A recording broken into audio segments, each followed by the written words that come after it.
बिस्मिल्लाहिर्रहमानिर्रहीम अस्सलाम वालेकुम। कशीदगी बहुत ज्यादा बढ़ चुकी है। अब इसका अंदाजा इस बात से लगा लीजिए कि आईपीएल मुलतवी हो गया है। भारत जिस आईपीएल के लिए मामले को शायद आगे ले जाना चाहता था, एक सोच ये थी कि आईपीएल खत्म होगा तो उसके बाद पाकिस्तान पर हमला करेंगे। अब आप ये सोचिए कि उनको मुलतवी करना पड़ गया है, आईपीएल मुलतवी कर दिया गया है। यह भारत के लिए बहुत बड़ा धचका है। आलमी सतह पर उसकी साख तबाह होकर रह गई है। और इसमें उन खिलाड़ियों ने जो आईपीएल में गैर मुल्की खिलाड़ी थे, उन्होंने जो कुछ कहा है वो भी मैं आपके सामने रखूंगा। भारत को एक और बहुत बड़ा मसला ये खड़ा हो गया है कि पाकिस्तान ने पहले ही पीएसएल दुबई मुंतकिल करने का कह दिया। अब भारत के अपने तज्जियाकारी कह रहे हैं कि हमने देर कर दी, जब हालात खराब हो रहे थे इनको ये अंदाजा नहीं था, फिर हमारी इंटेलिजेंस एजेंसीज ने हमें गलत गाइड किया या बिल्कुल उनको पता ही नहीं लगा। यहां भी पाकिस्तान जीत गया, उन्होंने पहले फैसला दुरुस्त कर लिया और पीएसएल को, पाकिस्तान सुपर लीग को दुबई मुंतकिल कर दिया। भारत खुद आईपीएल को सोच रहा था कि दुबई मुंतकिल कर दे, लेकिन वो लेट हो गया क्योंकि पाकिस्तान ने पहले कमिटमेंट ले ली थी यूएई से और पाकिस्तान के बाकी मैचेस, जो चंद मैचेस रह गए हैं, वो अब दुबई में होंगे। आईपीएल फारिग हो गया। आईपीएल का सोचा जा रहा है कि अब आगे कहीं सितंबर में या कहीं और जाकर बाकी मैचेस करवा लिए जाएं, क्योंकि गैर मुल्की खिलाड़ियों ने खेलने से इनकार कर दिया है। अचानक इन्होंने मैच के दौरान लाइट्स बंद करवाई, खाली कराया स्टेडियम, भागे सारे खिलाड़ी बसों में, कोई इस बस में बैठ गया, उस बस में, नहीं गलत बसेस में बैठ गए जो दूसरे खिलाड़ियों के लिए, दूसरी टीम के लिए थी। इतनी बुखराहट में हो गए, उन्होंने कहा अब हम इस तरह खेल नहीं सकते। तो ये भारत के लिए बहुत बड़ी शर्मिंदगी और बहुत बड़ा मसला बन गया है। अब वो सोचेंगे कि हमने क्या कर दिया, पहले ही ये काम ना किया होता, लेकिन अब बहुत देर हो गई है, अब तो चीजें आगे बढ़नी है। बहुत से लोग कह रहे हैं कि पाकिस्तान जवाब क्यों नहीं दे रहा, पाकिस्तान जवाब क्यों नहीं दे रहा, कब देगा, क्या होगा, क्या पाकिस्तान का प्लान तब्दील हो गया है, क्या हो गया है, ये बहुत से सवाल हो रहे हैं। मैं आपसे अर्ज कर देता हूं कि अगले 6-8 घंटे या ज्यादा से ज्यादा 10 घंटे कह लें, यानी शाम से पहले पहले, रात से पहले पहले बहुत बड़ा कुछ हो सकता है, क्योंकि हमला तो होना है। पाकिस्तान ने अभी जो बड़ा हमला है वो करना है। जो अब तक हुआ है वो जवाबी कार्रवाई जरूर है, लेकिन जो असल हमला है वो अब तक पाकिस्तान ने नहीं किया। चाहे आप देखें ब्रिगेड उनकी तबाह की हैं, उनके हेडक्वार्टर तबाह किए हैं, पोस्ट बहुत तबाह की हैं, आज भी बहुत ज्यादा तबाह की गई हैं एलओसी पर। खासतौर पर पाकिस्तान का फोकस ज्यादा एलओसी पर है और लाइन ऑफ कंट्रोल, इसलिए कि वहां पर परमानेंट बॉर्डर नहीं है, मकबूजा कश्मीर का वो इलाका है। अब हुआ यह है कि भारत ने वहां पर बहुत ज्यादा शेलिंग की है, जिसमें 5 कश्मीर के मासूम लोग शहीद हो गए हैं। अब उनका बदला भी पाकिस्तान ने लेना है। इसके साथ साथ अब 77 हो गए हैं कुल ड्रोन, 77 ड्रोन हैं इस्राएली ड्रोन जो पाकिस्तान ने गिराए हैं। अब आप ये भी देखिए कि इसमें भी भारत को नुकसान है। ड्रोन गिरना लेटेस्ट टेक्नोलॉजी के ड्रोन है, लेटेस्ट टेक्नोलॉजी, जिस तरह राफेल का कहा जाता था ना, वो फ्रांसीसी थे, ये लेटेस्ट टेक्नोलॉजी है इसराइल की, जो ड्रोन्स भेजे गए हैं किसी सर्वेलेंस के लिए। और भारत अपनी तरफ से ये दिखाना चाह रहा है कि हम भेज रहे हैं। उनका ये दावा है कि हम दिखाना चाहते हैं कि हम कहीं भी वार कर सकते हैं और अभी हम वॉर हेड नहीं भेज रहे। जब हम इसमें मिसाइल लगाकर भेजेंगे तो आपका नुकसान हो सकता है, कोई भी जगह महफूज नहीं, क्योंकि पिंडी में भी उन्होंने ये हमला किया और फिर जाहिर है स्टेडियम पर हुआ, तो उसके बाद पीएसएल का मैच वहां पर मुलतवी किया गया। फिर बर वक्त पहले कराची कहा गया, फिर कराची से आगे कहा कि दुबई ले जा रहे हैं। तो पाकिस्तान ने बड़ा बर वक्त फैसला कर लिया। भारत के लिए ये बहुत बड़ा मसला बन गया है कि वो आईपीएल का सारा उनका ब्रांड वो तबाह बर्बाद होकर रह गया है और उससे जाहिर है उनको माशी नुकसान भी हो रहा है। ये जो ड्रोन गिर रहे हैं, इससे जाहिर है कि टेक्नोलॉजी का भी पता लगता है क्या है, किस तरह है, वो हार्डवेयर भी आपके पास आ जाता है। तो ये चीजें भी फिर देखी जाएंगी। पहले 29 हमले हुए थे ड्रोन से, अब 48 पिछले कुछ घंटों में या आज के दिन में हुए हैं। अब उसका भी जवाब दिया जा रहा है। तो हमला तो पाकिस्तान ने करना है, क्योंकि ये बड़ा वाज़ेह कर दिया गया है कि जब हमला करेंगे तो पूरी दुनिया में गूंज होगी, पता लगेगा। डीजीएसपीआर ने कह दिया है। इसका मतलब यह है कि वो कोई बहुत बड़ा और खास हमला है।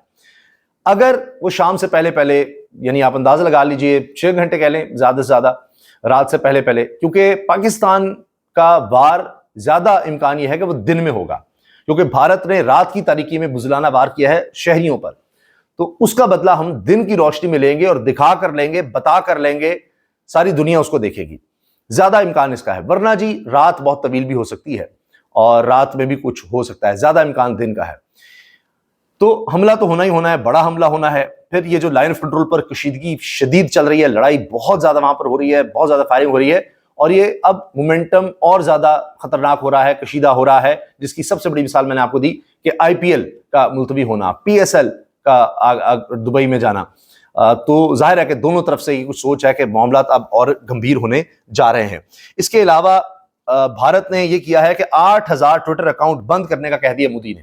इनमें इंटरनेशनल अकाउंट्स भी हैं एक्स के, ट्विटर के, कि वहां से सही खबरें आ जाती हैं, क्योंकि इनका मीडिया तो इतना झूठ बोल रहा है। वो तो पाकिस्तान पर कब्जा भी करवा चुके हैं, पाकिस्तान के आर्मी चीफ को गिरफ्तार भी करवा चुके हैं, नेवल बेस पर जनाब कब्जा भी कर लिया, पाकिस्तान के शहरों पर भी कब्जा हो गया है। यहाँ पता नहीं वो तो अमलन कोई भारत की हुकूमत, यहाँ मोदी सरकार का पता नहीं आकर यहाँ पर वो इकट्ठे भी करा चुके हैं कि सारा कुछ वो चला रहे हैं। ये हाल हो गया है उनका, और इतने झूठ बोल रहे हैं कि अब अपना मजाक उड़वा रहे हैं वो। वजीरिस्तान में हमला हुआ है, उसमें 9 जवान, कम से कम 9 जवान हमारे शहीद हो गए हैं।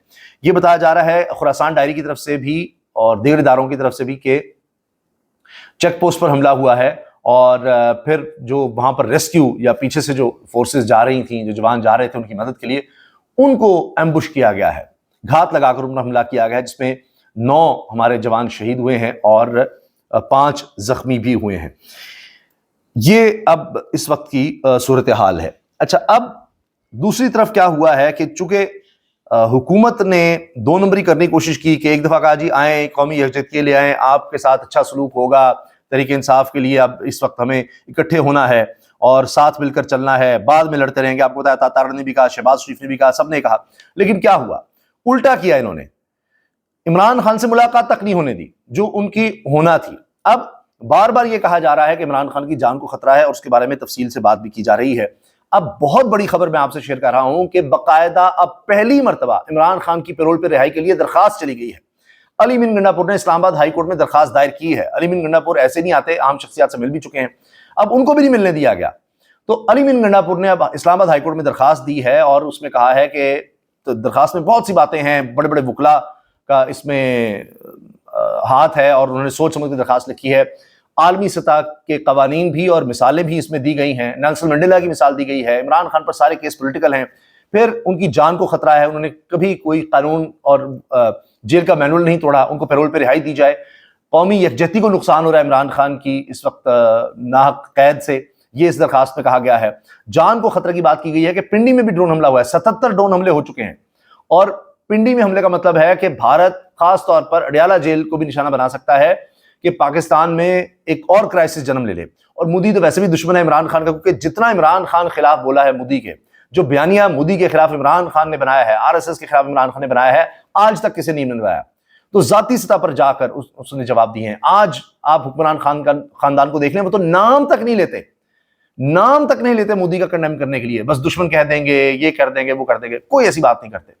तो अब इस दरखास्त में कहा गया कि इमरान खान की जान को भी खतरा है, सारे केसेस पॉलिटिकल हैं और ये कि इमरान खान ही है जो मुंह तोड़ जवाब दे सकता है मोदी को, और आलमी सतह पर हमारा बयानिया ज्यादा बेहतर बन सकता है और उसकी बात सारी दुनिया सुनेगी जब वो बाहर आएगा। तो इमरान खान के साथ बहुत ज्यादा नाइंसाफी हो रही है। आइन के आर्टिकल्स का भी इसमें हवाला दिया गया, एक आर्टिकल का, और उनकी मिसालें दी गई हैं और कहा गया कि जी इमरान खान की रिहाई अब बहुत बहुत बहुत ज्यादा जरूरी हो चुकी है। इसके साथ असेंबली में सनाउल्लाह मस्ती खेल ने कहा है एपीसी बुलाई जाए और पार्लियामेंट का मुश्तरका इजलास बुलाया जाए। चंद महीने पहले इंपॉर्टेंट लोगों से सर्वे करवाया है जिसमें तहरीक इंसाफ की मकबूलियत 94% आई है। सनाउल्लाह मस्ती खेल कह रहे हैं 94% मकबूलियत होगी जी इमरान खान की, उनकी जमात की, और मकबूलियत बढ़ रही हो, कह रहे खास लोगों ने किया है ये सर्वे। फिर शाहिद खटक कह रहे हैं कि अब हमसे कौमी यकजहती का नहीं बात करें आप, हम आपके धोखे में आए। कल हम इमरान खान से मिलने गए, अब आपने मुलाकात नहीं होने दी। आज मैं आपको बता रहा हूं हम आपके साथ कौमी यकजहती में बिल्कुल नहीं खड़े हैं। ये असेंबली के फ्लोर पर उन्होंने कह दिया है, कौमी असेंबली में। असद कैसर ने भी कहा है अगर इस माहौल में आप कौमी यकजहती चाहते हैं तो इमरान खान को रिहा करो, इमरान खान के खिलाफ सारे झूठे मुकदमात वापस लो। तो ये अब मुतालबा भी जोर पकड़ रहा है और ये दरखास्त भी चली गई है, जो अब तक की एक बड़ी खबर है। इमरान खान की रिहाई के हवाले से ये बड़ा कदम उठा लिया गया है।